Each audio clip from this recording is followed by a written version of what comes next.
কাজ থাকলে কি কেউ শখে বাইরের রাজ্যে যায়? আগে যখন আমরা বাইরের রাজ্যে ঘুরতাম, কোথাও কোনো কাজে যেতাম, বাঙালি দেখা যেত না হোটেলে, রেস্তোরাঁতে। আজ যখন বাইরের রাজ্যে যাই কোনো কাজে, হোটেল, রেস্তোরাঁ সর্বত্র পশ্চিমবঙ্গের মানুষের ছড়াছড়ি। শুধু ছড়াছড়ি না, সস্তায় ডাল ভাত পাওয়ারও ব্যবস্থা আছে, এত পশ্চিমবঙ্গের মানুষের সেখানটা যাতায়াত। কারণ একটাই, এ বাংলায় কিছু নেই।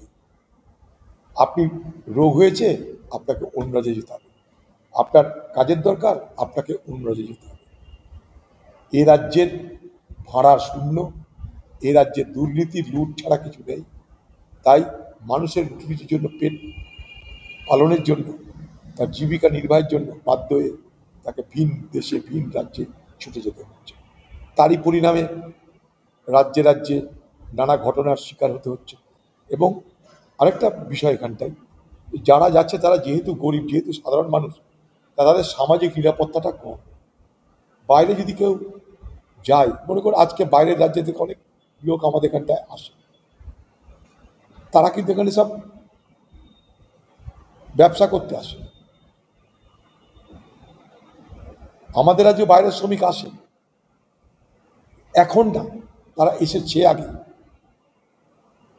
এখন উল্টো ট্রাফিক। একটা সময় বাংলায় বাইরের শ্রমিক আসে, এখন উল্টো ট্রাফিক।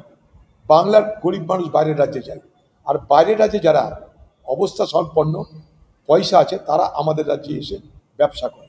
ফারাকটা এই জায়গাটায়।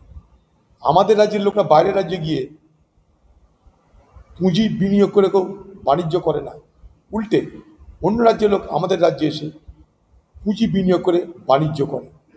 আর আমাদের রাজ্যের লোকরা, তারা যেহেতু দরিদ্র, তারা নিম্নমানের কাজ করতে বাইরের রাজ্যে ছুটে যায়। যেটা একটা সময় এই পশ্চিমবঙ্গের জন্য আমরা দেখতে পেতাম, বাইরের রাজ্য থেকে গরিব মানুষরা এসে এখানে কাজ করত। আজকে সেই চিত্রটা পাল্টে গেছে।